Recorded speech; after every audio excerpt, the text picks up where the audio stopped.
Assalamualaikum warahmatullahi wabarakatuh. Tidak terasa kita sudah di penghujung tahun. Tahun di mana dunia hari ini menghadapi tantangan yang cukup berat.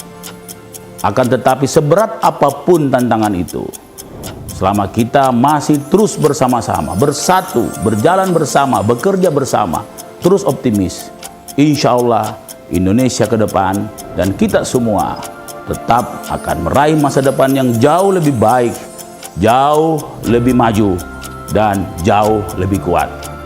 Recover stronger, recover together.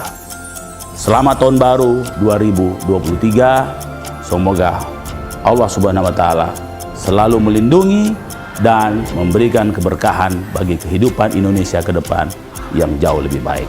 Terima kasih. Wassalamualaikum warahmatullahi wabarakatuh.